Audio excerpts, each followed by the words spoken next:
Nasasaktan ka sa nangyari, oo. Pero ba't nilamay mo kami? Ba't kami? Bakit pati kami pinagdurusa mo? Ibibigay kong lahat-lahat. Makabalik ka lang sa akin. Lahat-lahat. Gusto mo bang malaman kung ba't ko sila ginawa? Kung paano ko sila binuhay?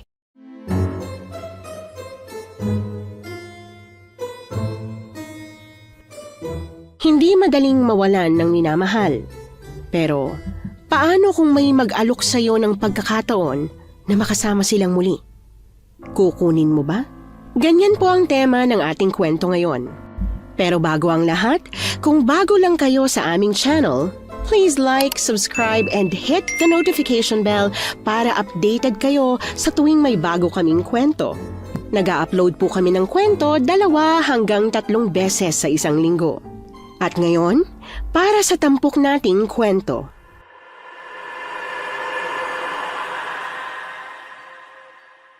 Tulad ng marami sa atin, Miss Anne, minsan akong namatayan at naiwan ng pinakamamahal ko.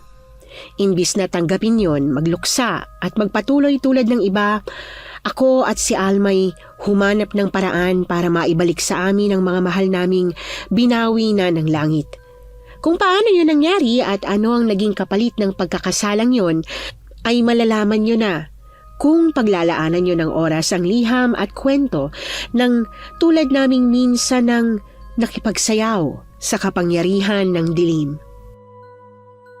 Oh, mahal, ba't napatawag ka? Hulaan ko, miss na miss mo na ako, no? Di mo na matiis ang pangungulila mo sa akin?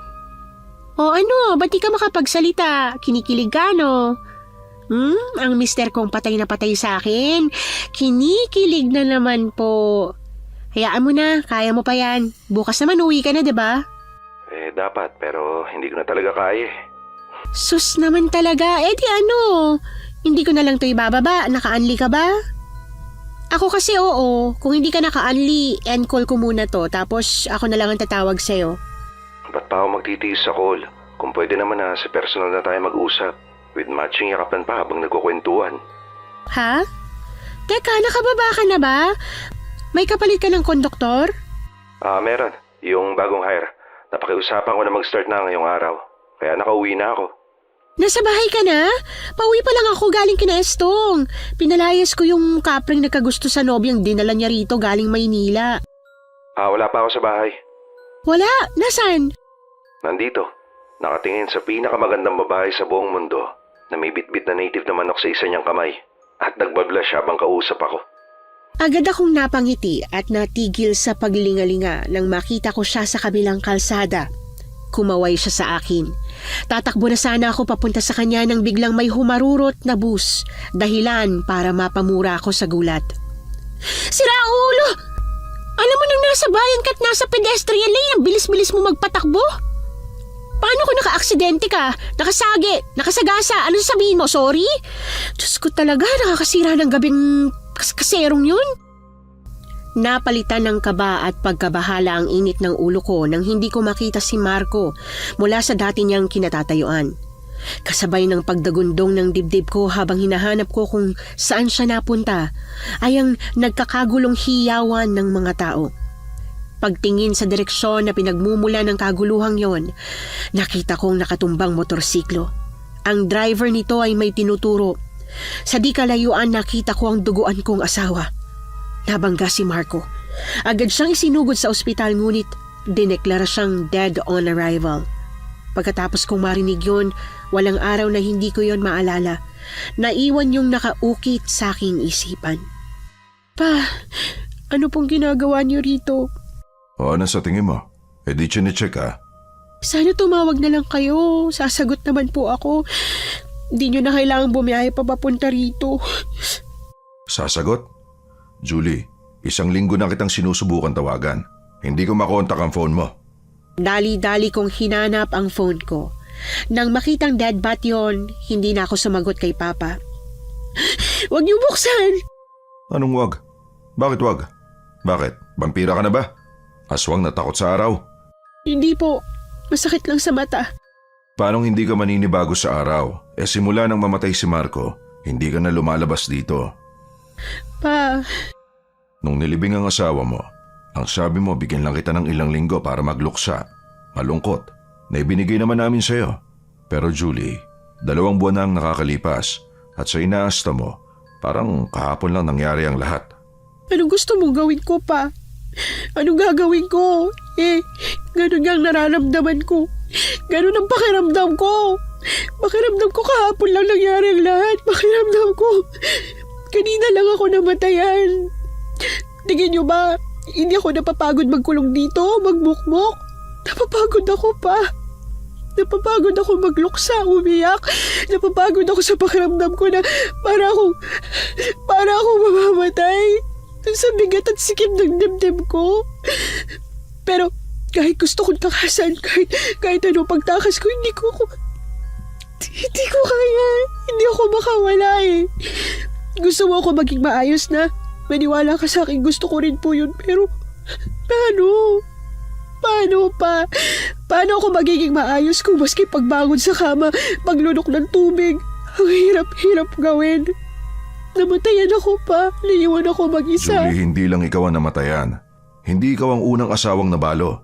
Excuse me? May tungkulin at responsibilidad ka sa mga tao bilang manunugis. Marami nang nangangailangan ng tulong mo, Iha. Hindi na pwede yung ganito. Kailangan mo nang umayos. Ayun. Di lumabas din ang totoo. Wala kayo rito para i-check ako kasi nag-aalala kayo sa akin. Nandito ka para pabalikin ako sa family business. Family business? Bakit? Hindi ba't yun naman talaga yun? Binabayaran si Lola, si Mama, at ngayon ako para manggamot. Para pumatay o di kaya magpaalis ng kung ano-anong nilalang at kapalit noon pera. Hindi ba negosyo naman talaga to? Yun ang tingin mo rito. Julie, hindi. Tumatanggap tayo ng bayad, oo. Pero hindi to negosyo lang. Umalis na kayo. Julie, makinig ka sa akin. Ang sabi ko po, umalis na kayo. Hinubad ko ang bracelet na ilang dekada nang nasa pangangalaga ng pamilya namin. Ang mahiwagang bracelet na yon na may iba't ibang charm na nagsisilbing proteksyon ng manunugi sa pamilya na binubuwis ang buhay para iligtas ang mga tao mula sa iba't ibang elemento ng dilim. Ipinamana yun sa akin ni Mama bago siya namatay, na ipapamana ko rin sana sa magiging anak namin ni Marco. Ano bang ginagawa mo? Hindi pa po ba malinaw? Ayoko nang maging albularya o tagapagligtas o kung ano man. Buong buhay ko, ginugol ko na sa pesteng responsibilidad pa. Yung ibang tao na papagaling ko, napapanalangin ko na sana gumaling. Pero yung sarili kong asawa, hindi ko na pagaling. Ba't hindi gumana sa kanya yung panalangin? Ba't hindi siya nailigtas noon? Ang sabi ko, ayos lang kahit hindi na siya bumalik sa dati. Kahit baldado, okay lang. Ako na bahala sa kanya. Ako na magbabantay. Hindi niya na kailangan bumalik sa dati. Ang gusto ko lang makasama siya. Pero hindi pa rin ako napagbigyan. Minsan lang ako humiling. Isang beses lang ako humiling para sa sarili ko. Si Marco lang. Para kay Marco lang. Pero hindi ako napagbigyan. Kahit na ang dami-dami ko nang ginawa at sinakripisyo para sa ibang tao. Nasaan ang good karma ko? Nasaan yung kabayaran sa akin para sa lahat ng kabutihan na gawa ko noon? Julie, huwag kang magsalita ng ganyan. Alam ko na mahirap intindihin kung ba't nangyari ang mga nangyari. Pero anak, isang araw, maiintindihan mo rin. Mauunawaan mo rin. Hindi pa. Alam ko po. Alam ko na darating din ang araw na maiintindihan at mauunawaan ko kung ba't ako tinalikuran ng Diyos. Julie, hindi totoo yan. Hindi ganyan ang Diyos. Kahit kailan, hindi niya tatalikuran ng anak niya. Di baka hindi niya po ako anak? Kaya niya ako nagawang talikuran at pabayaan. Lumakad ako sa pinto. Pagbukas ko noon, wala na akong sinabi. Bago lumabas si Papa, hinalikan niya pa ang noo ko. Sinabi niyang mag-iingat ako at pagkaya ko na, ay humingi ako ng tawad para sa mga sinabi ko. Hindi ko yon inintindi. Sinara ko ang pinto. Pagbalik sa kama, nakita ko ang bracelet na hindi niya kinuha kahit binabalik ko na. 1 linggo pang nagpatuloy ang routine ko. Pagkagising ay agad na iiyak. Makakatulog, magigising at iiyak na naman. Madalas, hindi ako nakakaramdam ng gutom. At kung makaramdam na pagkatapos ng ilang araw na hindi pagkain, ilang subo lang ay busog na naman ako. Buhay pa ako, pero pakiramdam ko patay na rin ako, tulad ni Marco. Marco? Nasa kalagitnaan na ako ng paghahanap sa kanya pagkatapos kong maalimpungatan nang ma-realize kong panaginip lang yon. Wala siya rito.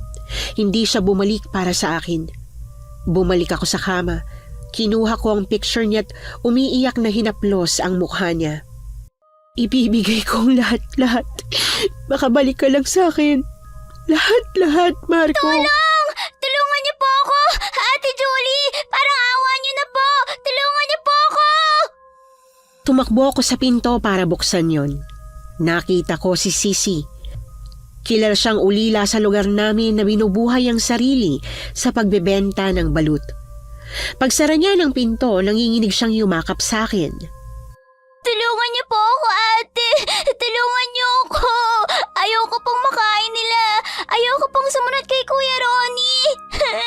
Sisi, hindi kita maintindihan. Ano ba yun? Anong nangyayari? May humahabol sa'yo? Sino? Namukhaan mo ba yung gustong sumalbahay sa'yo? Hindi po nila ako sasalbahin, kundi kakainin. Ano? Ate, hindi po sila masasamang tao. Hindi na sila mga tao, kundi patay na nabuhay. Sisi, hindi magandang biro yan ah. Kung gagawa-gawa ka lang ng kwento, mas mabuting umalis ka na. Hindi po ako nagsisinungaling. Nagsasabi ako ng totoo. Nakita ko si Mang Ronnie, pinagsasaluhan siya ng mga taong... basta, mga kapitbahay nating mga namatay na. Pero, biglang buhay sila at parang wala sa sarili. Nakita mo si Mang Ronnie na kinakain ng mga zombie? Opo! Ay naku, Sisi. Baka naman nakatulog ka lang habang nagtitinda ng balut tapos binangungot. Sa takot, inakala mong totoo pero panaginip lang pala talaga. Pero Ate Julie... Kung sinabi mo na nakita mo si Mang Ronnie na inaatake at kinakain ng aswang, mas maniniwala pa ako. Pero yung zombie? Walang zombie, Sisi. Hindi sila totoo. Baka po aswang din. Sisi, ano ba talagang nakita mo? Sinong tumira kay Mang Ronnie? Aswang o zombie? Di ba po, zombie ang tawag sa patay na nabuhay? Tapos yung aswang, buhay pa talaga sila pero kumakain sila ng tao? Ate, yung nakita ko po, mga patay na yun sila eh. Nakasuot po sila ng mga barong, mga pampatay na damit. At mas lalo po ako naging sigurado na patay na nga talaga mga nang biktima kay Mang Ronnie nang nakita ko po si ano. Nang makita mo si ano? Sisi, sinong nakita mo? Si Kuya Marco po. Sisi, hindi magandang biro yan ah. Ba't ka ba nagsisinungaling ng ganyan? May nagutos ba sa'yo? Sino? Binayaran ka ba ng mga tambay ng mga chismosa nating kapitbahay? Magkano binayad nila sa'yo ha? Sino-sino sila? Sabihin mo sa akin at sisiguraduhin kung malilint ka ng mga pesteng yon. Akala ba nila nakakatuwa tong biro na to? Akala mo ba nakakatuwa to ha? Sa paglakas ng iyak niya, saka ko na-realize na mahigpit ko na palang hawak ang braso niya at nasasaktan ko na siya. Agad ko siyang binitiwan, sabay bukas ng pinto. Imbis na lumabas, lumambitin siya sa legs ko at sunod-sunod na umiling. Kung ayaw niyo po akong paniwalaan, okay lang po. Hindi ko po kayo pipilitin na paniwalaan ako. Pero please po, huwag niyo na po akong palisin. Baka po nasa labas sila. Baka po hinihintay nila ako. Sisi! Parang awa niyo na po, Ate Julie. Saan po kayo pupunta? Hindi niyo ba narinig ang sinabi ko? May mga patay nga po na nabuhay sa labas at kumakain po sila ng tao. Kinain po nila si Mang Ronnie. Ramdam at kita ko kung gaano katakot si Sisi. Kaya kahit hindi sigurado, pinili kong maniwala na muna sa kanya. Bilang isang albularya at manunugis, kung ano-ano nang nakita at nakasalamuha ko. Bagaman maraming hindi naniniwala, tsak at alam ko na may posibilidad ngang baka aswang ang nakita ni Sisi. Ang hindi ko lang maintindihan ay kung bakit pinipilit niya na mga patay na tao na raw ang aswang na nakita niya. Naniniwala na po kayo? Dito ka lang. Isara mo to. Kahit na anong mangyari. Kung hindi ako, wag na wag ka magpapapasok ha.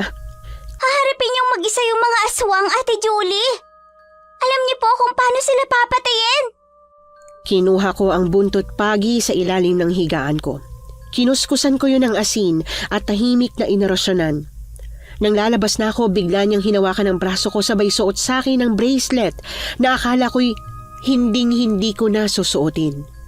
Sabi niyo po dati, para sa proteksyon niyo po yan, di ba?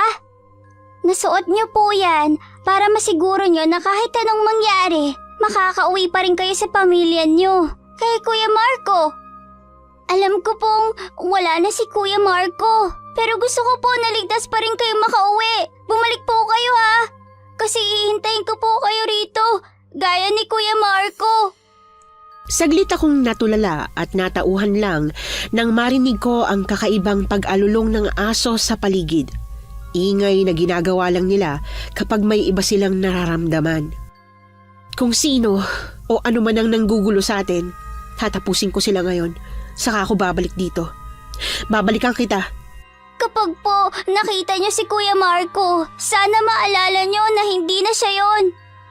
Kasi po ako, alam ko po na hindi na siya yon. Mabilis akong tumakbo papunta sa plaza kung saan nakita ni Sisi ang mga patay na nabuhay at nanginginain daw ng tao. Halos nalibot ko na ang lugar pero wala naman akong nakita. Pag-uwi ko, lagot talaga siya sa akin eh. Ay, kung bakit ba naman kasi ako nagpautos sa kalokohan ng batang yun eh. May pumatak sa noo ko. Sinalat ko yun. At nang makita kong dugo yun, agad akong tumigala. Hindi nga nagsisinungaling si Sisi pagkat nakita ko ang katawan ni Mang Ronnie na nakasabit sa sanga ng puno na para bang isa siyang dekorasyon. Muli kong sinuyod ang paligid, ngunit maski bakas ng sinasabi ni Sisi na bumiktima kay Mang Ronnie, hindi ko nakita. Kung si Sisi ang kukuhaan ng mga pulis ng statement, alam kong hindi sila maniniwala sa bata. Kaya hindi ko na binanggit pa sa mga pulis na si Sisi ang unang witness sa nangyari. Akala ko po kung ano nangyari sa inyo. Natalo po ba sila? Napatay niyo po? Pati po si Kuya Marco? Siyempre, oo po ang sagot niyo, di ba? Kayo po ang pinakamalakas at magaling na albularyo sa lugar natin eh. Baka nga po hindi lang dito sa atin, kundi sa buong probinsya. Ano pong ginawa niyo? Paano niyo po napatay ang mga patay na nabuhay? Di ba po tama ako? Mga patay na po sila na biglang nabuhay at naging aswang. Ate Julie, bakit di po kayo nagsasalita? Pagod po ba kayo? Kasi napatumba niyo silang lahat? Sisi, makinig ka sa akin. Hindi mo to pwedeng ipagsabi. Kahit naman po hindi ko ipagsabi, malalaman po nila. Alam po ng mga taga rito na ikaw lang may powers na pumuksa sa mga ganong nilalang eh. Pumalpak ako. Po? Ano po yun? Hindi ko po kayo narinig. Pagdating ko ng plaza, wala na akong naabutan. Nakita ko na lang na nakasabit sa sangang wakwak na katawan ni Mang Ronnie, pero yung sinasabi mong umatake sa kanya, hindi ko na naabutan. Po? Ibig niyong sabihin, nasa paligid pa rin po yung mga zombie na aswang? May sunod pa silang mabibiktima? Hindi, wala na. Wala na silang sunod na mabibiktima. Akong bahala. Sisiguraduhin ko yan, Sisi. Pero, kailangan ko na ilihim mo muna to. Ang alam ng mga pulis, murder ang nangyari kay Mang Ronnie. Hindi naman po yun murder. Kinain nga po siya ng mga aswang na zombie. Oo, alam ko. Naniniwala ako sa'yo. Naniniwala na ako sa'yo. Pero masyado kasi itong komplikado eh. Hindi to katulad ng ibang mga ginagawa ko noon na maniwala man ng iba o hindi sila maaapektuhan. Ngayon, pwedeng sunod na maging biktima ang kahit na sinong magiging curious at magbibida-bida na mag-imbestiga para makita ang mga aswang na sinasabi mo. Naiintindihan mo naman ako, diba? Kapag nahanap ko na ang pugad ng mga aswang at pag nalaman ko na kung ano ba talagang nangyayari, pagtapos na to, saka mo pwedeng ipaalam sa lahat. Yung kung maniwala man sila o hindi na sila mapapahamak. Sisi, nakikinig ka ba? Naiintindihan mo ba ako? Ate, alam mo na ba kung saan ka dapat unang mag-iimbestiga? Umiling ako. Ibang-iba to sa usual kong tinatrabaho kaya talagang mangangapa ako sa dilim. At sure ako na hindi ko to agad maaayos. Ang pinaka-importante lang ay wala na dapat sumunod kay Mang Ronnie. Parang alam ko po kung saan kayo dapat magsimula. Sa sementeryo po. Doon. Baka po may makuha tayong mga sagot sa mga nangyayari. Tayo? Opo, tayo.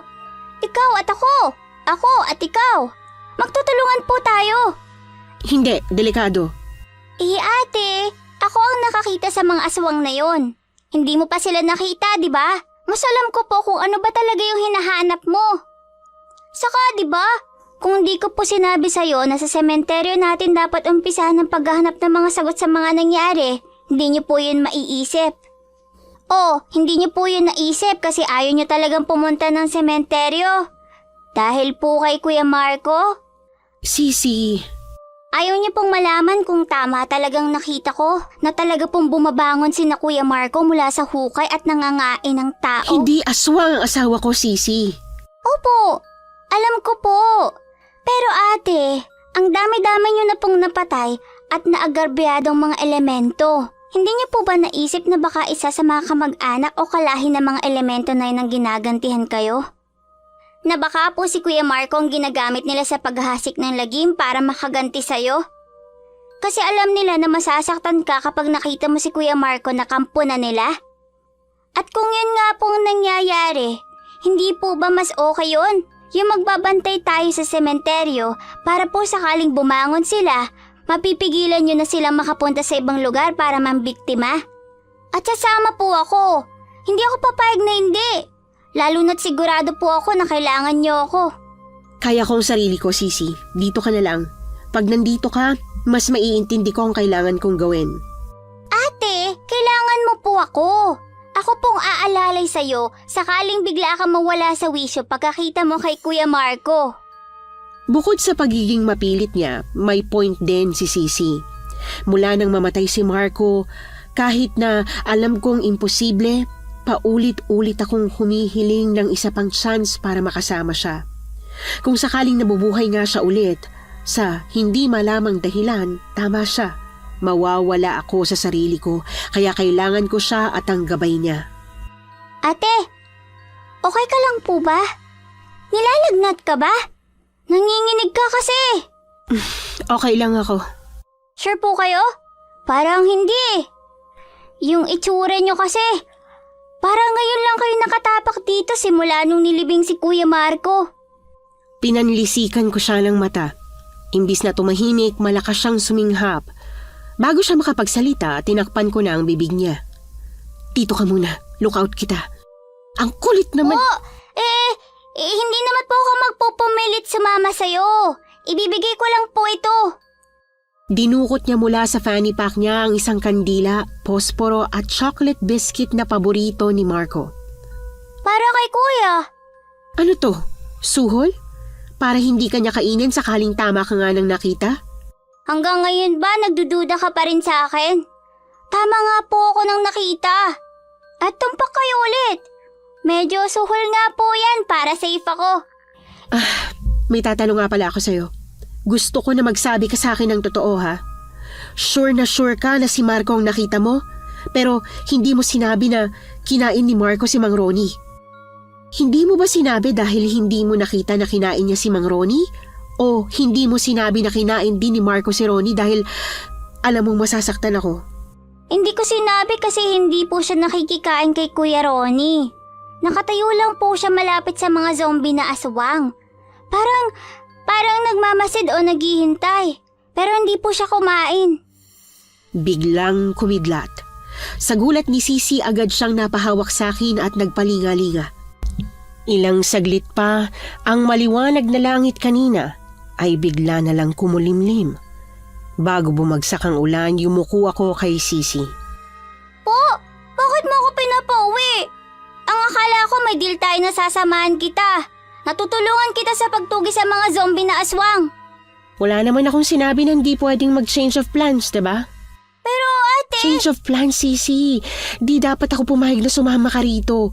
Di tulad ko, hindi ka trained sa ganitong bagay. Ayoko mapahamak ka. Ate naman eh. Makinig ka sa akin. Makinig ka ng mabuti sa sasabihin ko ha. Sakaling may mangyari, kung hindi ako makabalik, o di kaya'y mapatay ako. Hindi ka mamamatay.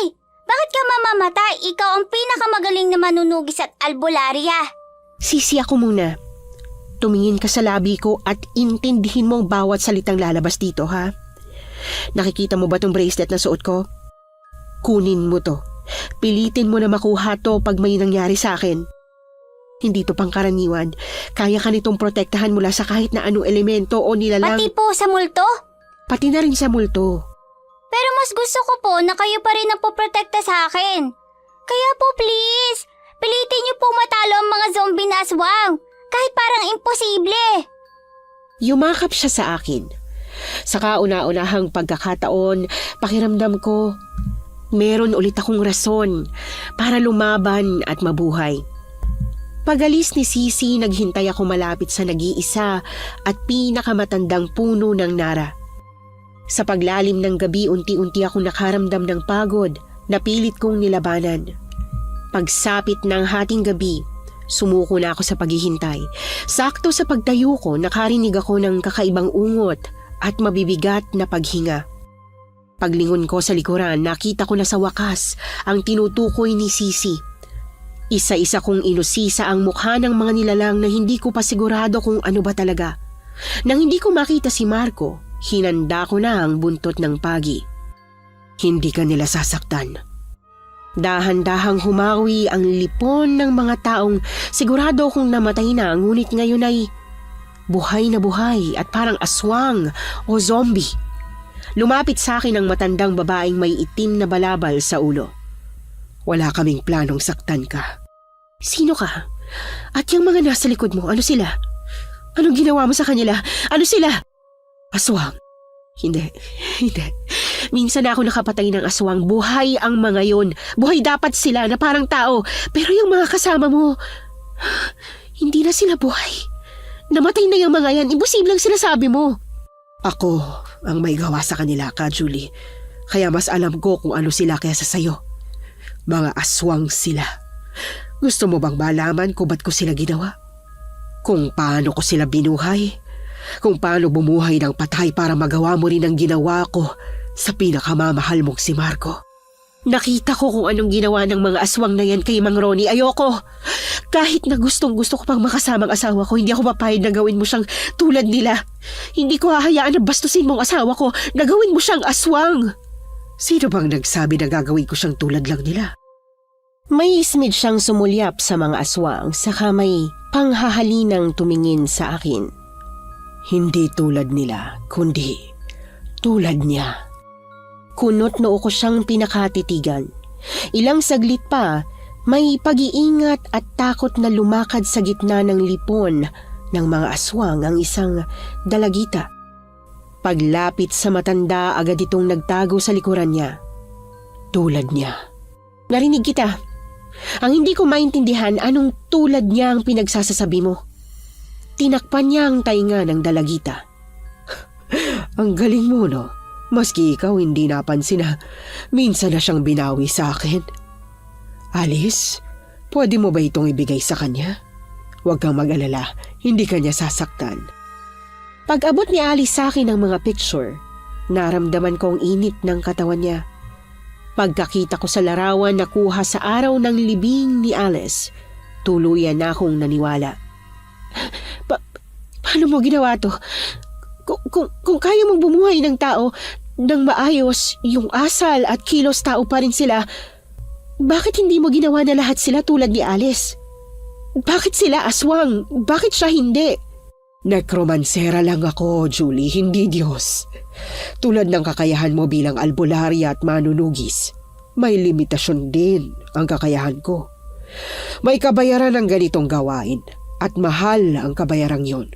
Kaya hindi pwedeng lahat ng bubuhayin ko ay katulad ng anak ko. Nakuha mo ng gusto mo. Nabuhay mo na siya.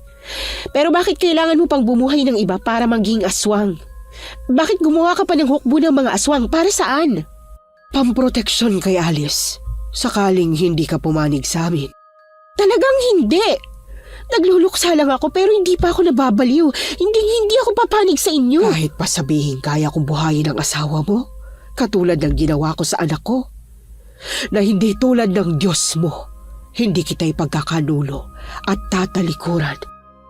Natigilan ako. Buong buhay ko sinalay ako na kahit anong mangyari, kailangan kong pumanig sa tama. Bagay na alam kong baka hindi ko na magawa matapos kong marinig ang pamilyar na baritonong boses ng asawa ko. Tinawag niya akong mahal, tulad ng dati. Pero bago ko pa siya malapitan, humarang ang matandang may itim na balabal.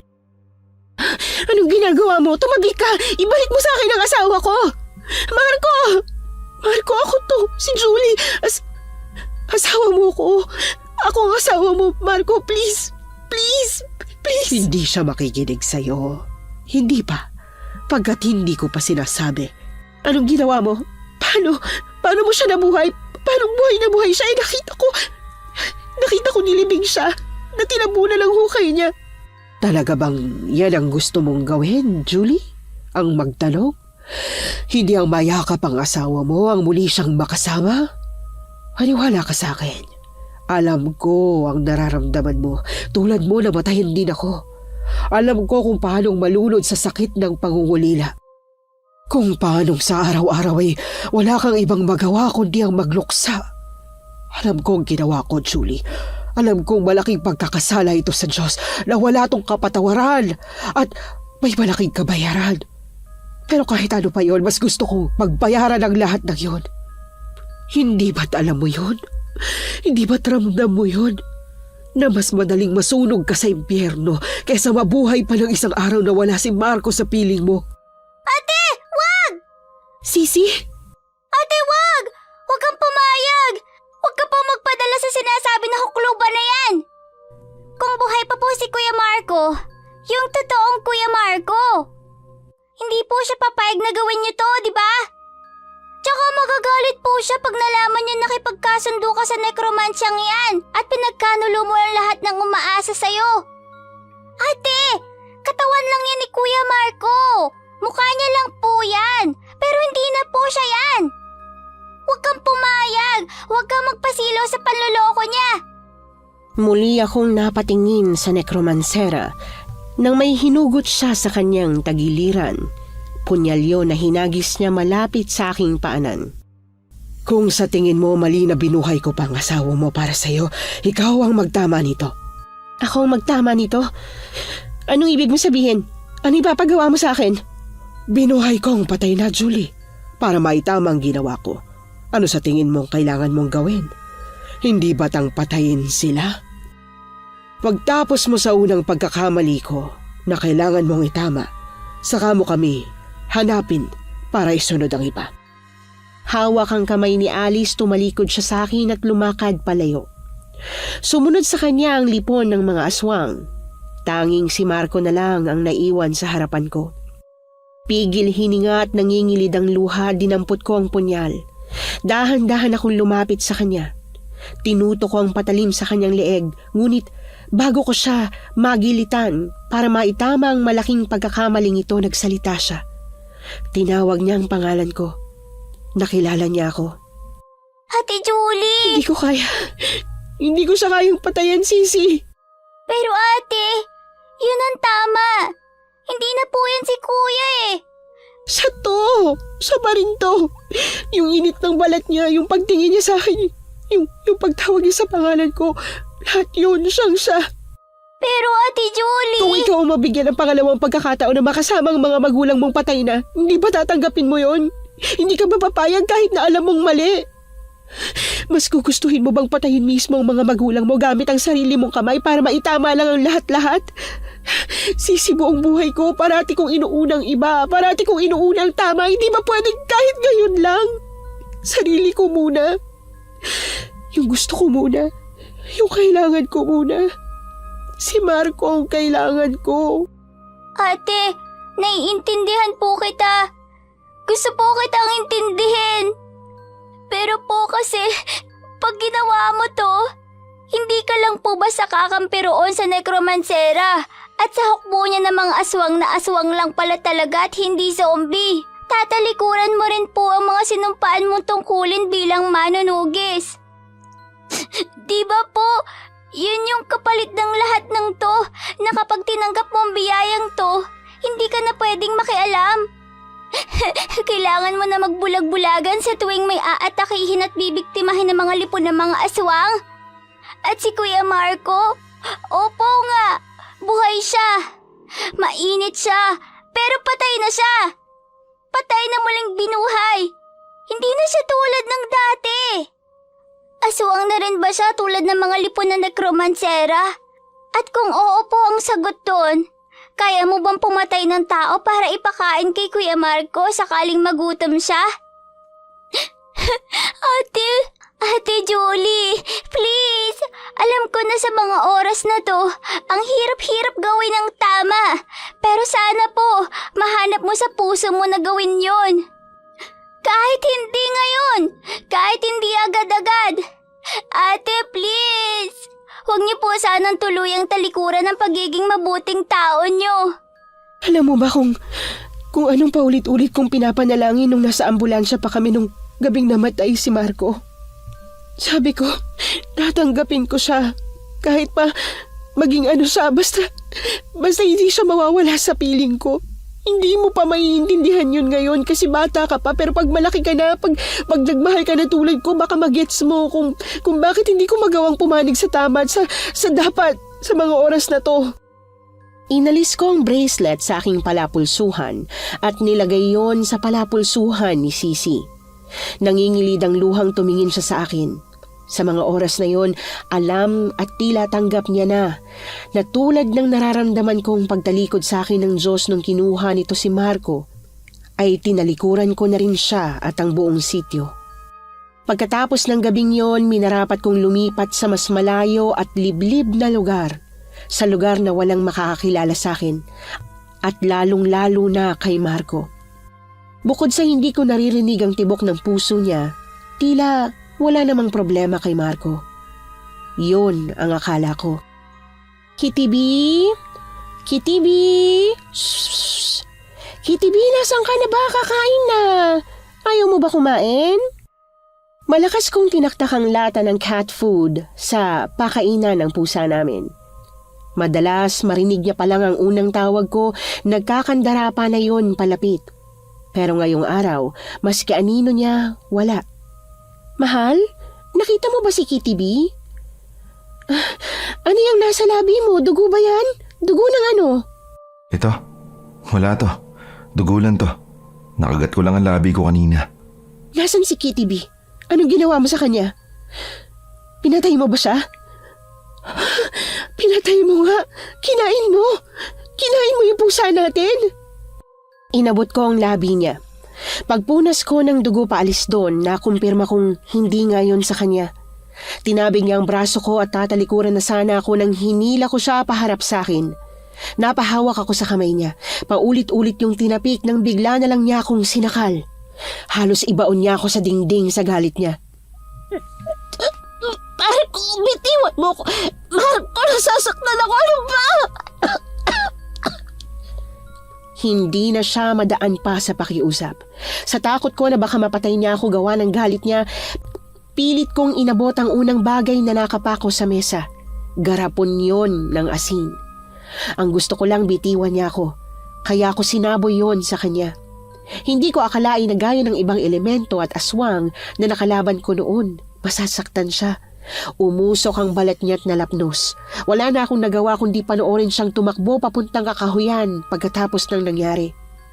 Para malaman kung bakit ganoon na lang ang asal niya, minarapat kong kitain ang nekromanserang si Alma. Anong ginawa mo kay Marco? Bakit nagkakaganon siya? Bakit nagkakaganon? Anong bakit nagkakaganon? Hindi tumitibok ang puso ni Marco. Hindi ko na yun naririnig. Oo, mainit siya, may buhay, pero wala siyang puso. Bukod pa ron, ang laki-laki na ng pinagbago ng ugali niya. Napakamainitin ang ulo niya. Nananakit siya at kung minsan para siyang... Para siyang aswang kung umasta. Ay, ano ka ba, Julie? Ano ba naman to? Akala ko pa naman, alam mo. Alam kong ano. Anong ibig mo sabihin? Julie, pwede ba? Huwag kang magmaang-maangan. Nang mabuhay muli ang namatay mong asawa, itanggi mo man. Alam kong alam mo na hindi na siyang dating Marco na nakilala at minahal mo. Kasi hindi naman na talaga siya yun. Oh, huwag mong sabihin hindi mo alam na aswang na ang kinakasama mo. Magaling kang manunugis, malakas ang pakiramdam mo. Unang gabi pa lang, alam mo na. Kaya anong karapatan mong magmaang-maangan ngayon? Hindi na ba kaya ng konsensya mo ang nangyayari? Kaya naghahanap ka na ng pwede mong masisi sa pagbabago ng mahal mong asawa? Ang sabi mo, binuhay mo siya parang katulad ni Alice. Pero wala akong sinabi na hindi nag-aastang halimaw ang anak ko na kauri na ng asawa mo. Ang sinabi ko lang, mas maayos, mas buhay at mas may isip si Marco at si Alice kesa sa mga lipon ng iba pang mga aswang na binuhay ko lang para protektahan ang anak ko mula sa manunugis na tulad mo. Wala akong sinabing tao sila at hindi aswang. Hindi to ang gusto ko, Alma. Pumayag akong talikuran ng mga taga-sityo na hindi na ako makikialam kahit ano pag gawin niyo sa mga tao ron kasi akala ko normal si Marco. Natulad pa rin siya ng dati. Naalala mo pa ba kung anong paulit-ulit mong sinasabi dati? Kung ano-anong paulit-ulit mong binubulong sa hangin?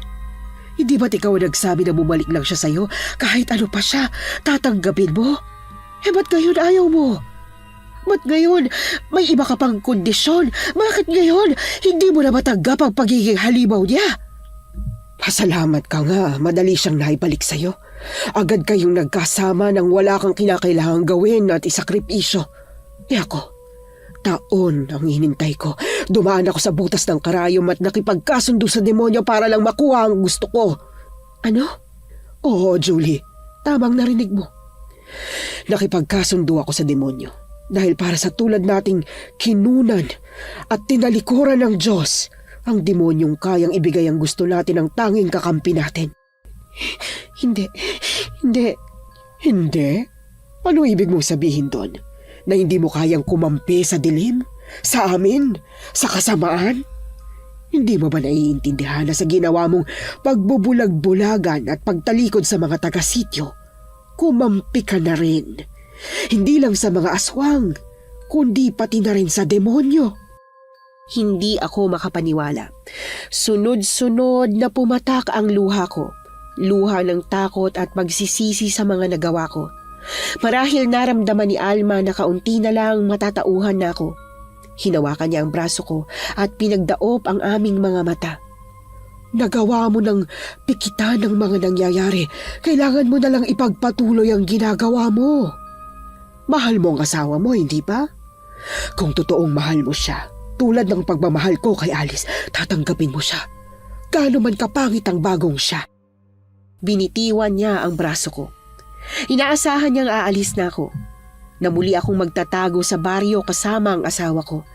Pero dala ng labis na pagkakakonsensya sa mga pagkakamali ko. Hindi ako makakilos. Ano pang hinihintay mo? Bumalik ka na sa asawa mo. Siguradong hinihintay ka noon.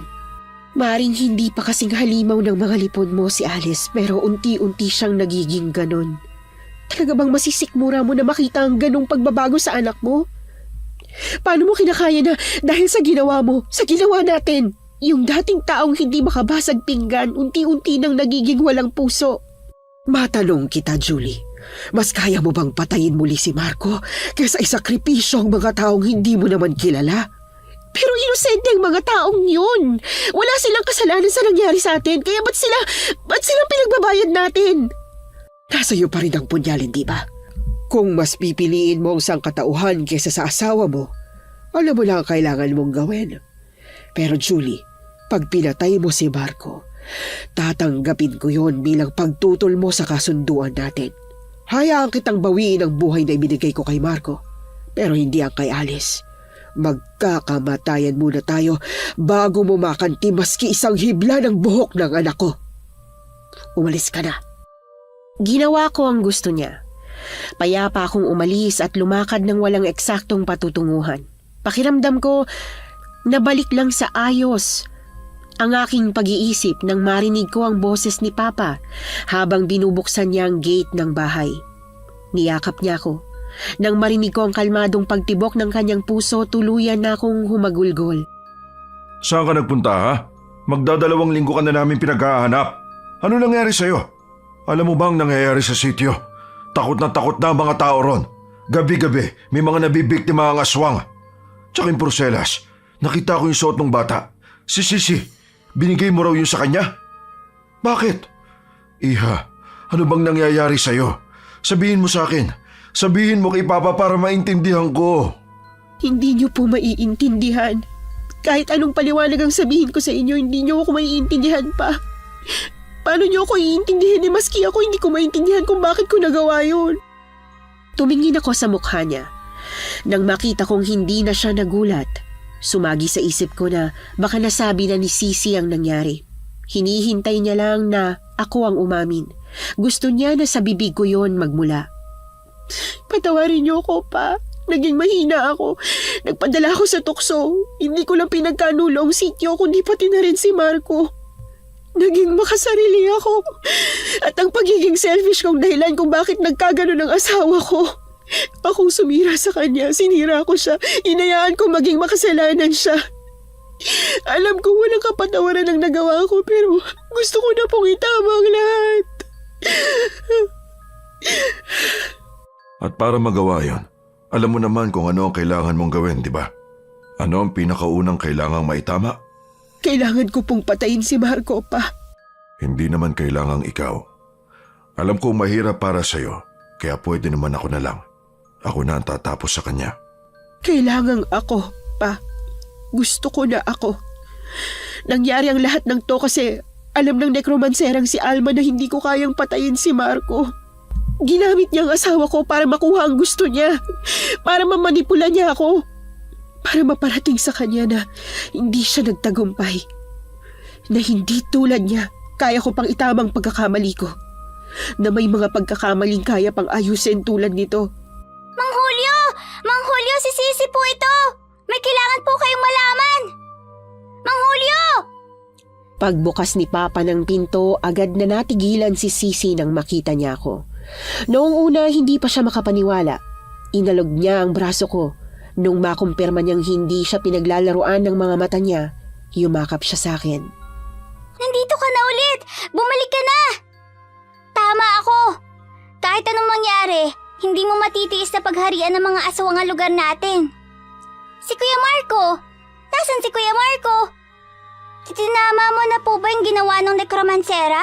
Pinatay mo na po ba si Kuya Marco? Isusunod mo na po ba lipon ng mga aswang at si Ate Alice?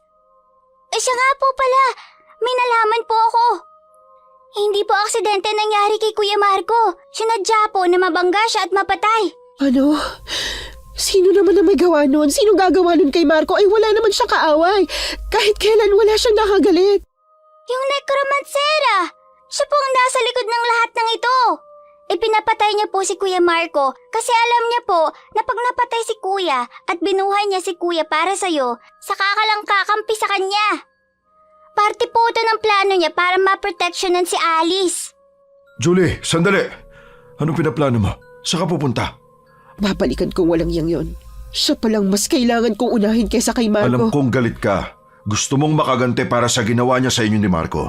Pero kayo na rin ang nagsabi, hindi siya basta-basta. May lipon siya ng aswang. At bukod doon, nekromansera rin siya. Hindi basta-basta ang Alma na yon, Julie. Tulad mo, gifted siya. Merong kakayahan, kaya hindi ka pwedeng magpadalos-dalos. Kahit gusto ko na ako ang masunod, sa pagkakataong to, mas pinili kong sundin si Papa.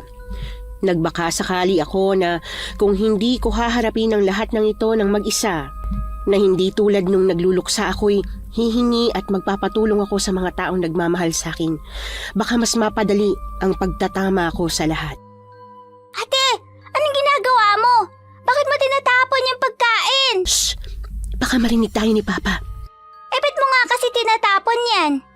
Gusto kasi ni Papa ubusin ko raw muna ang pagkain ko bago niya sabihin ang plano para matalo ko si Alma. Ang sabi ni Tio, ubusin, hindi itapon. Kaya nga, shh ka lang.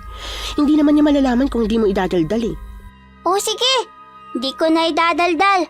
Pero kailangan mo magbigay ng dahilan kapalit ng pananahimik ko. Sa dami ng iniisip at inaalala ko, nahihirapan akong lumunoksi. Kahit ipilit ko, hindi ko talaga magawang kumain ng maayos. Kapag naayos po natin to, makakakain ka na ba ng maayos? Hindi mo na ba pababayaan ang sarili mo? Tumango ako. Ngumiti siya saka tinulungan akong itapon ang natitira kong pagkain. Ako na pong bahala rito. Puntahan niyo na po si Tio Julio. Pinanggigilan ko ang pisngi ni Sisi. Bago ko siya maiwan sa kusina, nakarinig ako ng kumusyon sa labas. Dali-dali kong pinuntahan si Papa sa kwarto. Ngunit wala siya roon kundi nasa pinto. Diyan ka lang. Huwag kang lalapit sa pinto. Yumuko ka. Julie, yumuko ka. Baka may makakita sa'yo. Po, ba't niyo po ako pinagtatago? Ba't kailangan ko pong magtago? Para saan? Hindi niya ako sinagot. Sa pagbalot ng katahimikan sa pagitan namin, narinig ko ang galit na sigaw ng mga tao. Bit-bit ang kanilang mga sulo, paulit-ulit nilang tinatawag ang pangalan ko. Galit na galit nila akong minumura habang dinideklarang salot daw ako, na ako raw ang may gawa ng kaguluhan sa sityo. Julie, ano ba? Hindi ka na naman nakikinig sa akin. Gusto mo na naman ikaw masusunod. Pa, galit na galit yung mga tao sa labas. Pag hindi ko sila nilabas, baka kung ano pang magawa nila sa bahay, baka madamay kayo ni Sisi. Ano po kasing nangyayari? Bakit po sila nanggagalaiti? Hindi umimik si Papa. Gusto kong magpanggap na wala akong ideya pero ang totoo, meron. Alam naming tatlo kung ba't parang kating-kati ang mga taga-sityo na sunugin ako. Isa, Julie. Hindi ako papayag na ipain mo ang sarili mo sa galit ng mga taong yan. Oo nga ate, baka mamaya pakanato ng nekromansera eh. Malaki ang kasalanan ko sa mga taga-sityo. Kailangan ko silang harapin pati na rin ang galit nila kahit na ang kapalit pa nun, pagkuha nila sa buhay ko. Ang mga taong yan, marahil pamilya sila ng mga nabiktima ng mga lipo ni Alma. May dahilan sila para magalit sa akin ng ganyan. Julie, ano ba? Hindi ka na ba talaga marunong makinig sa akin, ha? Kahit anong sigaw ni Papa, hindi ko siya pinakinggan. Buong tapang kong hinarap ang taong bayan. Gaya ng inaasahan ko, sinalubong nila ako ng galit. Pinagbabato nila ako. Imbis na umilag, binaliwala ko ang mga tama at pinsalang aking natamo. Paglabas ko ng gate, agad akong lumuhod sa harap nila. Hindi sila nakontento. Nagpatuloy sila sa pagbato sa akin hanggang sa maramdaman ko ang pagyakap ni Papa. Sinalag niya ang mga bato. Natamaan siya sa ulo. Nang makita ng galit na mga tao na may ibang tao nang nadadamay, saka lang sila tumigil. Saka sila kumalma. Papa. Wala to. Ayos lang ako. Maliit na sugat lang to. Humingi ka ng tawad sa kanila. Mangako ka na babawi ka at siguraduhin mong gagawin mo yon. Pinasa ko si Papa kay Sisi. Siya ang malalay dito.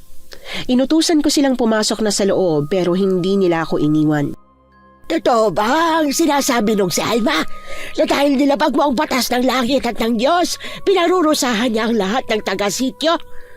Kaya may mga aswang narito kasi tinalikuran na tayo ng may kapal bilang parusa sa'yo. Nakausap niyo po si Alma? Nasaan siya? Ano pang sinabi niyo sa inyo? Ang tanong kong sagutin mo. Salot ka dahil sa'yo. Dahil pilit mong binuhay ang patay na ang asawa mong dapat inuod na sa libingan niya. Nahubos ang buong pamilya ko. Ang asawa ko, ang mga anak namin, ang mga apo ko. Lahat sila binatay at kinain ng mga aswang. Hindi po ako. Sinungaling ka. Mga taga-sityo nang nakakita kay Marco na asawa mo. Hindi ba't patay na yon? Kung hindi nagsasabi ng totoo ang Alma na yon, paano may nakakita sa asawa mo na buhay na, ha? Julie, anong nangyari sa'yo? Ba't ka nagdiyos-diyosan? Anong karapatan mong gawin yon? Anong karapatan mong isakripisyo ang buong sityo para sa pansarili mong interes? Nasasaktan ka sa nangyari, oo. Pero ba't nilamay mo kami? Ba't kami? Bakit pati kami pinagdurusa mo? Hindi po ako. Alam kong mahirap na maniwala sa akin o sa kung anong sasabihin ko pagkatapos ng mga naranasan at nakita nyo pero maniwala po kayo. Parang awa nyo na. Hindi po akong bumuhay sa mga patay. Hindi po ako nagtawag at bumuo ng lipo ng mga aswang, kundi si Alma mismo. Kagagawan niya po tong lahat. Biktima po ako. Biktima? Ang kapal ng mukha mong sabihin yan. Wala po akong sinasabing wala akong kasalanan. Kasi alam ko pong meron. Umpisa pa lang. Alam ko nagkakasala na ako sa inyo. Pinagkanulo ko po ang sityo. Pati si Marco, parang tinraidor ko kasi naduwag akong harapin ang sarili kong pagdurusa. Pero alam ko na pong nagawa ko. At pangako, aayusin ko po tong lahat. Kung bibigyan niyo po ako ng isa pang pagkakataon, pipilitin ko itama ang lahat. Uubusin ko po bawat isa sa lipo ng aswang na nanggugulo sa atin. At hindi po ako titigil hanggat hindi ko nasisigurong ligtas na ulit ang lahat. At ang asawa mo? Patatahimikin ko po si Marco. Yun naman talagang tama eh. Nung una pa lang, hindi na po ako dapat nagpasilaw. Sa kalagitnaan ng pakikipag-usap ko sa taong bayan, biglang nagkagulo. Napuno ng sigawan ng paligid. Sinusugod kami ng mga aswang. Sa loob! Pumasok kayo sa loob! Pumasok kayo sa loob ng bahay at huwag kayong lalabas hanggat hindi ko pa sinasabi. Pagkatapos magsipasok ng mga tao, saka ko mas nakita ang nangyayari. Nasa 5 taga-sityo ang nakabulagtan at walang buhay. Pinagsasaluhan sila ng mga aswang na kumpara noong una ko silang nakainkwentro ay higit na mas marami na. Ate Julie! Nilingon ko si Sisi. Hinagis niya sa akin ang pulseras na iniwan ko sa kanya bilang pamproteksyon. Pati na rin ang punyal na ayon kay Alma ay may kakayahang patayin ang mga patay na binuhay niya para maging aswang. Ate! Sa likod niyo po! Sabay sa pagsuot ko ng bracelet ay ang pagwasiwas ko sa punyal. Mahina akong napamura ng masugatan lang ng punyal ang aswang pero hindi naman siya napatay nito.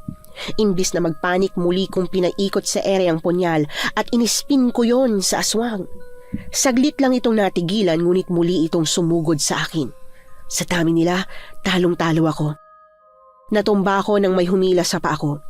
Pinagkumpulan nila ako ngunit bago pa nila ako tuluyang masaktan, narinig ko ang malutong na tunog ng buntot pagi. Layuan niyo ang Ate Julie ko! Pagpalo ni Sisi sa mga aswang gamit ang buntot pagi, natapyas ang balat nila. Tila natakot ang ibang aswang sa nasilayan, kaya bahagya silang lumayo at tumansya. Paano to napunta sa'yo? Hindi bali na nga, hindi na yun importante. Ang mahalaga, dala-dala mo to. Mahigpit kong pinulupot ang buntot pagi sa aking kamay. Sinenyasan ko ang aswang na lumapit sa akin. Nagkatinginan ng mga yon na parabang nagkakaunawaan sila. Saka sila sabay-sabay na sumugod sa akin. Kasabay ng pagtalon ko, winasiwas ko ang buntot pagi. Bawat pilantik nun, sinigurado kong may matatamaan.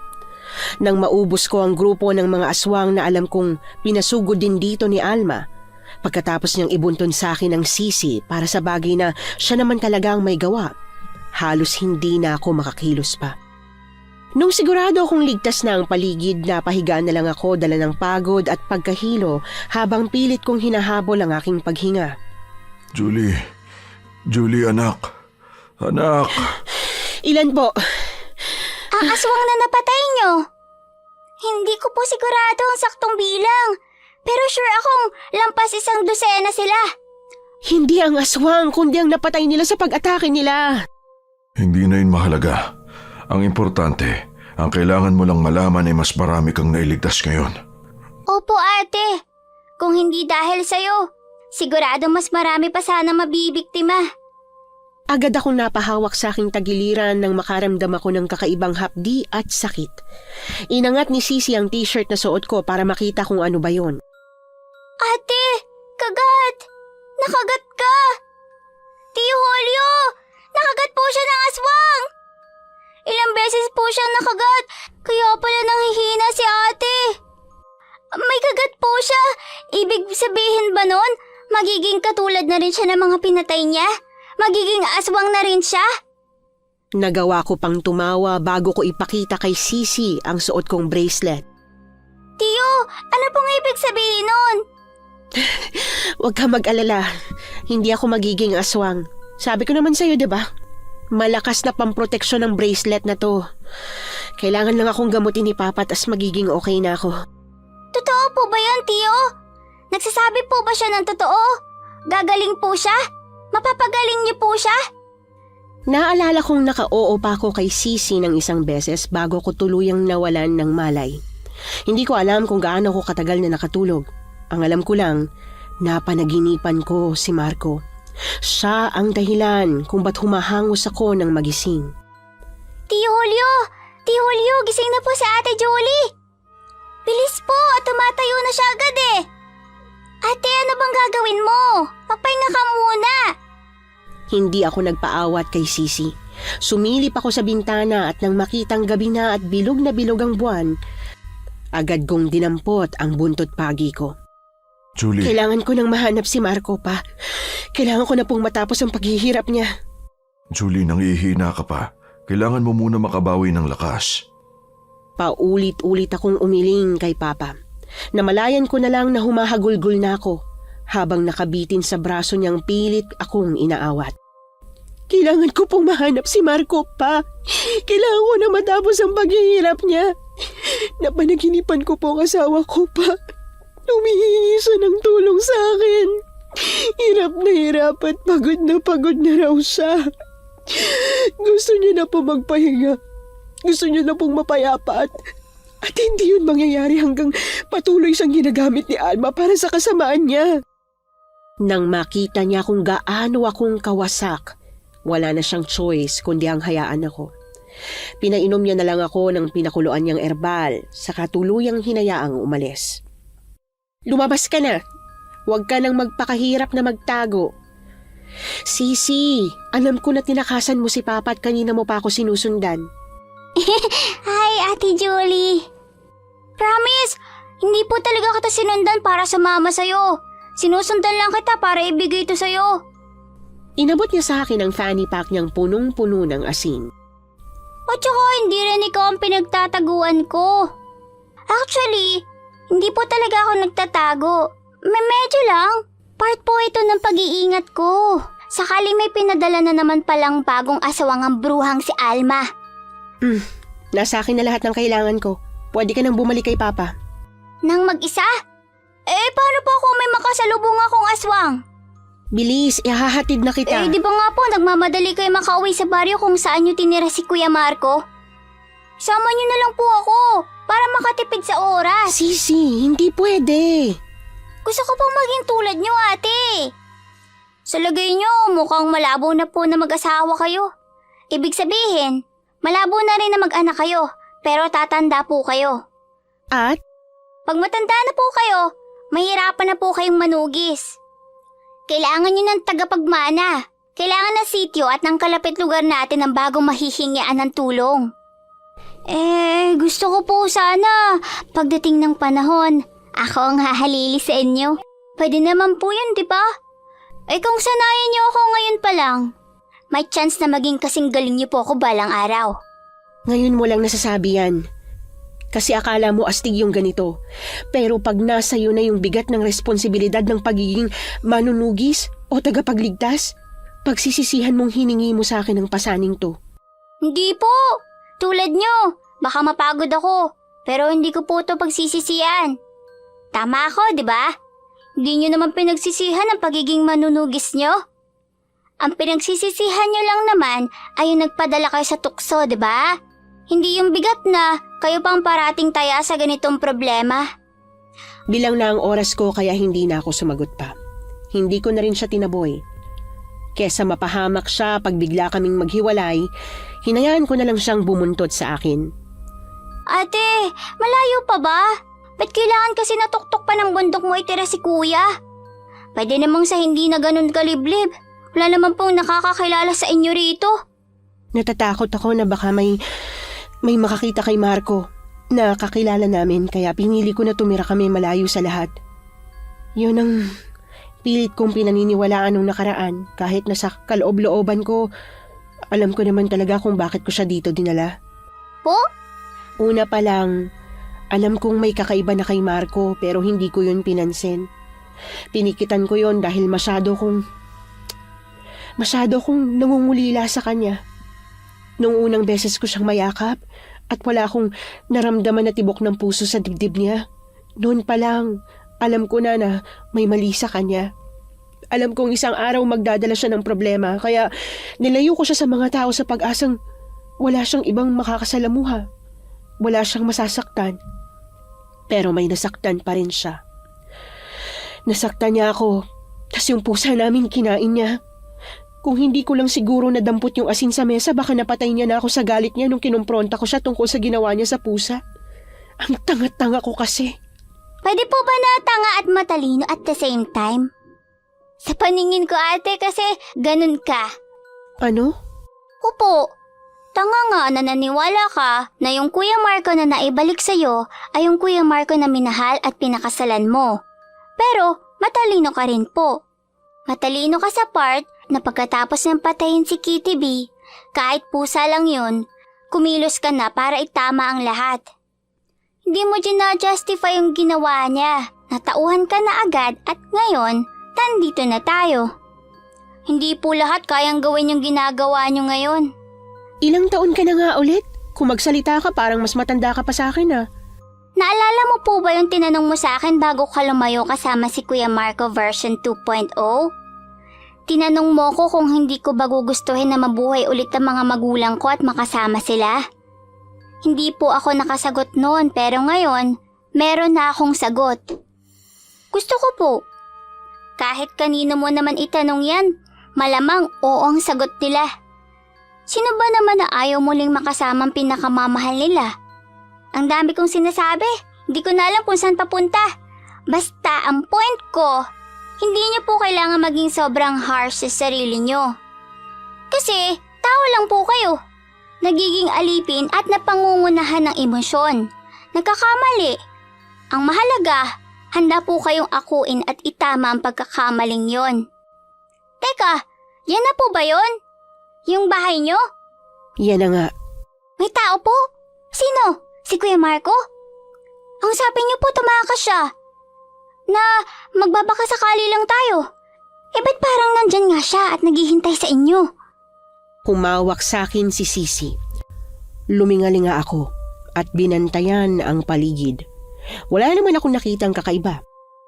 Humarap ako sa kanya. Binigay ko kay Sisi ang fanny pack at ang pulseras pagkat mas kailangan niya yon. Marunong ka bang umakyat? Po? Nakikita mo ba yung punong yon? Umakyat ka sa sanga nun at doon ka magtago. Po? Basta umakyat ka na. Nang masiguro kong hindi napansin si Sisi sa sanga ng puno, pigil hininga na akong pumasok sa bakuran. Agad akong naestatwa sa pinto nang marinig ko ang humuhuning si Marco. Nakatalikod siya at naghahain. Pagharap niya sa akin, bumungad ang sugat sa mukha niya. Parang nabubulok na yon. O mahal, ba't ngayon ka lang? Saan ka galing? Hindi mo sinabing aalis ka pala. Di tuloy kita nasamahan. Sino bang pinuntahan mo? Si Papa? May sakit ba siya? May problema ba? Kwento mo sa akin habang naghahapunan. Sakto ang dating mo. Kakaluto ko lang at kakatapos maghain. Para akong papel na nagpadala sa paghila niya sa akin sa hapag. Nang makita ko ang pagkaing tinutukoy niya na laman loob ng iba't ibang hayop, bumaliktad ang sikmura ko. Paborito ko tong mata at utak ng baboy. Pero dahil mahal kita, magpaparaya ako sa'yo. Sa'yo na to. Kain na. Dali, tikman mo. Masarap yan. Hindi pa rin ako makapaniwala sa aking nakikita. Umaakto siya na parang normal habang ang ginagawa niyang pagkain ng hilaw na laman loob ng baboy ramo ay nagpapatunay na hindi siya normal. Sorry, Marco. I'm sorry. Hindi na dapat umabot sa ganito eh. Hindi ka dapat naging ganito. Patawarin mo ko. Mahal, ayaw mo ba sa pagkain hinanda ko? Gusto mo ng bago? Gusto mo ba na lumabas ako para maganap ng bago? Marco, O bakit mahal? hindi mo ba naaalala yung nangyari nung nakaraang araw? Nakaraang araw? Ano bang nangyari nung nakaraang araw? Yung sugat sa mukha mo, hindi mo ba naaalala kung paano mo yan nakuha? Habang diretsyong nakatingin sa akin, kinapa niya ang pisngi niya. Tiningnan niya ang palad niya, pagkatapos ay bumalik sa pagkain na para bang walang nangyari. Kung hindi mo kakainin, ako na lang ang uubos nito. Tas hahanap ako ng bago mong pagkain. Ano bang mas gusto mo? Sariwang puso? Yung tumitibok-tibok pa? Ako nang bahala. Sabi ko naman sa'yo nun, di ba? Pag mag-asawa na tayo, hinding-hindi kita pagugutuman. Marco, patay ka na. Namatay ka na. Binuhay ka lang. Binuhay ka lang para mamanipula ako. Pero dapat wala ka na rito. Dapat hindi na tayo magkasama. Bumilis at mas umingay ang pagnguya niya. Nanginginig ang kamay na inabot ko ang braso niya. Ngunit bigla niyang tinabig ang lahat ng nasa mesa. Tinaob niya yon, saka siya dahan-dahang lumapit sa akin. Halimaw na ba ang tingin mo sa akin, Julie? Halimaw na dapat wala na rito, kaya ano? Papatayin mo ako? Papatayin mo na naman ako? Ano? Anong sinasabi mo? Anong papatayin na naman kita? Marco, hindi akong pumatay sa'yo. Pero ikaw ang dahilan. Ang sabi niya, ikaw ang dahilan. Dahil sa'yo kaya ako namatay. Pinatay ako para pumanig sa kanila. Ako ang naging sakripisyo para makuha kanila. Pinatay mo ako. Kasalanan mo ang lahat ng mga to. Kasalanan mo! Sa paulit-ulit niyang paninisi sa akin habang galit na galit niyang pinupulupot ang mga kamay niya sa leeg ko'y tila nawala ako sa sarili. Bigla ako napaisip. Kasalanan ko nga ba talaga? Bago ko tuluyang malagutan ng hininga, nakuha ko ang sagot sa tanong na yon. Nilabas ko ang buntot ng pagi mula sa aking tagiliran. Pinulupot ko yon sa leeg ni Marco, dahilan para bitiwan niya ako. Humiyaw siya sa sakit. Paulit-ulit niyang sinubukang alisin ang pagi sa leeg niya, pero hindi niya yon mahawakan. Kinuha ko ang garapon ng asin mula sa kusina. Kumuha ako ng isang dakot at bumalik kay Marco. Hinawakan ko ang panganyat. Nang bukang-buka ng bibig niya, ay binuhos ko ang asin doon, saka tumuling sinara. Nasunog ang bibig at lalamunan ni Marco. Nanghihina akong pinanood ang unti-unting pagkatuyo ng katawang lupa niya hanggang sa buto at balat na lang ang natira. Ate Julie, sumisikat na pong araw, kaya naisip kong baka ligtas na pong bumaba. Si Kuya Marco na po ba yan? Nanatili akong walang imik habang nakatingin kay Sisi. Niyakap niya ako at marahang hinaplos ang buhok ko. Hindi nga siya si Marco. Akong sinisisi niya sa nangyari. Sabi niya namatay siya dahil sa akin. Hindi talaga siya si Marco kasi hindi yun gagawin ng Marco ang kilala ko, ng Marco na asawa ko. Kahit kailan hindi niya isisisi sa akin yung nangyari. Sa tulong ni Papa at ni Sisi, muli kong naipalibing ang mga buto ni Marco. Pinabindisyonan ko rin yon at sa pagkakataong ito, mas maluwag ko nang natanggap ang kamatayan niya. Alam ko nang hindi na siya babalik pa. Pagkatapos ng engkwentro ko sa lipo ng aswang ni Alma at sa pagkamatay ni Marco, muling naging payapa ang sityo. Wala na ulit na italang pag-atake o misteryosong pagkamatay. Naging payapa muli ang lahat. Pero pagkagat ng dilim, nanatili pa rin kaming alerto, dala ng takot na baka isang gabi, muli na namang may sumalakay. Nakatakas ang nekromanserang si Alma kasama si Alice. Habang hinahanap ko ang mag-ina, sinasanay ko rin si Sisi na siyang papalit sa akin balang araw. Pagkaraan ng 2 buwan na pagtunton sa kanila, sa wakas ay nahanap din namin sila. Yan yun? Yung puneraryang pag-aari na mag-ina? Agad kong hinila si Sisi para magtago sa likod ng puno malapit sa kalsada nang tumigil ang isang tricycle. Bumaba doon sina Alice at Alma. Dumiretso si Alice sa loob, pero si Alma na tila nasagap ang presensya ko'y luminga-linga muna bago siya nagmamadaling pumasok sa loob. Nahanap nga natin. Sila nga talaga yun. Ang astig naman. Ang angas talaga ng tandem natin, ate. Sisi! Opo, huwag kayong mag-alala. Alam ko pa rin naman kung ano pong gagawin ko. Ako ang magsisilbing distraction para kay Ate Alma. Habang dinidistract ko siya, pupuntahan mo ang anak niya na pinagsimulan ng lahat na nangyari at tsutyugihin. Hindi naman kasama sa tinuturo ko kay Sisi ang pagiging mala-aktres sa pag-acting. Pero natural siyang may talent doon. Kaya hindi na ako nahirapan pang makapasok sa bahay ni na Alma na nasa likod lang ng punerarya. Madali kong nahanap si Alice pagpasok dahil nasa sala lang naman siya. Hawak ang bago niyang bestida. Muntik na akong maloko nang nakita ko. Muntik na akong maniwala na tulad ko o ni Sisi ay normal siyang tao. Pero alam kong hindi. Nang matanto kong namukhaan niya ako, dali-dali akong lumapit sa kanya. Tinakpan ko ang bibig niya at kahit nakagat na niya ako, hindi ko pa rin siya pinakawalan. Bitiwan mo siya, Julie! Bitiwan mo ang anak ko! Ibalik mo sa akin si Alice kung ayaw mong mapagang pagpalangit ng batang ito. Eh di patayin mo. Hindi ko naman kaano-anong batang yan eh. Tingin mo ba maaapektuhan ako sa pagkawala niyan? Pwedeng malungkot ako, oo. Pero hindi yun ikakaguho ng mundo ko. Julie! Naaalala mo pa bang punyal na to? Ikaw mismong nagbigay sa akin ito. Ang sabi mo, pag ginamit ko to, madali kong mapapatay ang kahit na sinong aswang. Inutusan mo pa nga akong gamitin to kay Marco, hindi ba?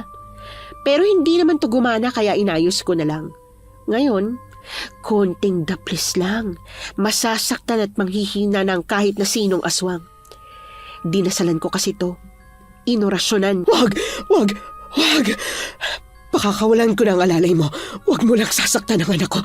Wag mo sasaktan si Alice, nakikiusap ako. Julie, pakawalan mo ang anak ko. Ibalik mo siya sa akin, parang awa mo na. Nanahimik na kami. Hindi ko na inulit ang ginawa ko sa sitio pagkatapos mong mamatay ang mga lipon ng aswang na pumoprotekta sana kay Alice. Wala siyang sinasaktan na tao, kontrolado ko siya. Maniwala ka sa akin. Nagsasabi ako lang totoo, kontrolado ko siya. Yung pagkain niya, yung mga patay dito, yung mga laman loob na iniimbalsa mo namin ang kinakain niya.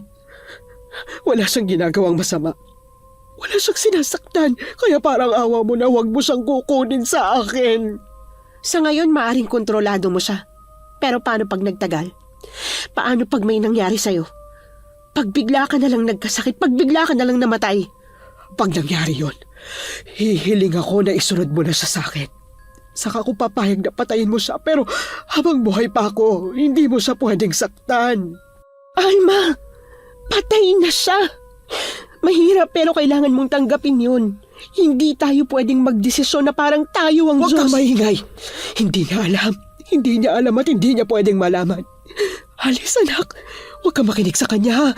Hindi totoong sinasabi niya, hindi ka Huwag papatay. ka na magsinungaling sa kanya. Patayin na siya, Alma. Sa ginagawa mong to, hindi lang si Alice ang niloloko at pinapaniwala mo, kundi pati na rin ang sarili mo. Ang sabi ko, huwag ka nang makialam! Sa galit na galit niyang pagsigaw, saglit na nagsiangat ang mga gamit sa paligid bago yon bumagsak. May mga nabasag, meron din namang hindi. Paulit-ulit siyang may binulong, mga salitang hindi ko maintindihan ngunit palakas ng palakas ang pagbigkas niya. Takot na itinuro ni Sisi si Alice sa akin. Bago ako masugod ni Alice na ang wangis aswang ay lumalabas kasabay ng engkantasyon ni Alma. Dumukot ng asin si Sisi sa kanyang bulsa at sinaboy niya yon kay Alice, dahilan para masaktan ito at mangisay. Dali-dali ko siyang dinampot at bago makapalag ay pinadaanan ko na ng punyal ang kanyang lalamunan. Nang makita ni Alma ang duguan niyang anak, tumigil siya sa pag-iengkantasyon. Halo-halo ang emosyon niya habang gumagapang siya papunta sa kanyang anak na unti-unti nang namamatay. Malakas siyang humiyaw. Ramdam ko ang sakit na nararamdaman niya na para bang sa pagkuha ko sa buhay ni Alice ay kinuha ko na rin ang sa kanya. Nang dinampot ni Sisi ang punyal para isunod si Alma sa anak, hindi ko alam kung bakit pinili kong pigilan siya. Sa pagkuha ni Alice ng kanyang huling hininga, unti-unti na ring nahirapan si Alma sa paghinga na para bang magkabuklod ang kanilang buhay. Naalala kong sinabi niya, may kabayaran ang ginawa niya, na nakipagkasundo siya sa demonyo. Naisip ko na baka ito ang kabayaran sa ginawa niya, na nakatakda siyang mamatay sa oras na mamatay din ang anak niya, na sinakripisyo niya ang lahat-lahat upang mabuhay. Ate, may pulso pa po siya. Mahina lang pero meron pa. Buhay pa po si Alma. Anong gagawin natin? Tutulungan ba natin siya o tatawag tayo ng tulong? Pinagmasdan ko ang buto at nanunuyong balat ni Alice na yakap-yakap pa rin ni Alma. Sa huli, pinili kong tumawag ng tulong para kay Alma. 1 linggo din siyang nanatiling koma sa ospital bago siya tuluyang namatay. Ate, ano bang ginagawa natin dito? Hoy, ate! Kung alam ko lang talaga narito ang punta mo, di na sana ako sumama. Ang ingay-ingay mo naman, ang dami mo pang reklamo eh. Tulungan mo na lang kaya akong hanapin yung ano. Yung ano po? Yung libro. Libro? Anong klaseng libro? Anong kulay? Anong itsura? Luma, malamang mukhang luma na yun. Tas may kung ano-anong simbolo. Pag may nakita kang librong mukhang mahiwaga, ipakita mo sa akin, baka yun yung hinahanap ko. Ha? Hindi mo sure kung anong hinahanap natin? Paano natin yan mahahanap kung hindi ka sure sa itsura nun? Ano ba yun? Para saan yun? Anong nandun? Walang pinanganak sa mundong ibabaw na nekromansera o nekromansero. Basta yung katulad ni Alma. Yung pakikipag-usap sa patay para manghingi ng divination o di kaya pagbuhay sa patay tulad ng ginawa niya. Lahat yun, hindi natural na kakayahan ng isang tao kundi kakayahang naaaral. 1 beses nabanggit niya na dumaan daw siya sa butas ng karayom para lang matutunan kung paano bumuhay ng patay. Kaya sure ako na may libro siya. Libro kung nasaan yung spells, orasyon o ritual, yun ang hinahanap natin. Baka nandito lang yun eh.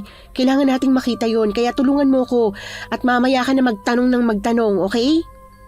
Pagkaraan ng ilang oras na seryosong paghahanap, maski 1 pilas ng pahina ng librong yon ay hindi namin nakita. Kahit pa nahalughog na namin ang buong bahay, pati na rin ang puneraryang nilipatan ni na Alma nang magpakalayo-layo sila ni Alice. Ate, wala talaga. Paano yan? Sure ka ba may ganun talaga siya? May nakita ka ba?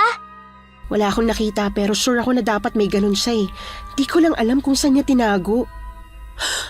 Sa sementeryo! Sa sementeryo kung saan nakalibing si Alice, yung unang pinaglibingan sa kanya, baka nandun, baka doon niya iniwan. 1 beses ko pang pinasadahan ang kabuuan ng bahay ni Alma bago ako sumunod kay Sisi na nauna nang lumabas. Pagbalik namin sa maliit na sementeryo ng sityo, inabot na kami ng gabi bago namin nahukay ang dating libingan ni Alice. Wala rin eh. Paano na yan? Ititigil na po ba natin ang paghahanap? Hindi pwede, Sisi. Pag hindi natin yun nakuha at nasira, pwedeng mapunta yun sa kamay ng maling tao. Pag nangyari yun, magkakagulo na naman. Kung tayo nga po hindi yun makita, baka naman hindi rin yun mahanap ng iba. O di kaya, sinunog na niya pagkatapos niyang gawin yung lipon ng asawang na nakalaban mo. Ate, hindi rin pwedeng ito lang nang ito yung gagawin natin. May iba pa tayong kailangang tulungan eh. Sa kabilang bayan, may pamilyang nanghihingi ng tulong. Ginagambala raw sila ng mga duwende. Gusto raw pong kunin ng anak nila. Yung address at pangalan nakuha mo? Opo. Pati yung phone number. Ano po? Sasabihin ko na po ba na bukas pupunta na tayo? Tumango na lang ako. Wala naman akong choice. Kailangan kong mag-multitask. Hindi naging madali para sa mga taga-sityo ang patawarin ako para sa ginawa kong minsang pagtalikod sa kanila, Miss Anne. Taon ang inabot para mapatawad nila ako. At bagaman napatawad na nila ako, nahirapan akong gawin yon sa aking sarili. Ilang taon pa ang lumipas kung ano-anong elemento ng natugis, nakalaban at napaalis namin para tulungan ng mga tao. Pero ang malaking kasalanan ko sa mga taga-sityo, naaalala ko pa rin na parang kahapon ko lang yon nagawa. At ang yung karanasan na gusto nyong ibahagi sa amin, email lang sa missanhorrorstories@gmail.com. Dire-diretso lang, missanhorrorstories@gmail.com. Malay nyo, sa susunod, yung kwento na ninyo ang binabasa namin para sa ating mga tagapakinig. Hanggang dito na lang muna at maraming salamat sa inyong panonood.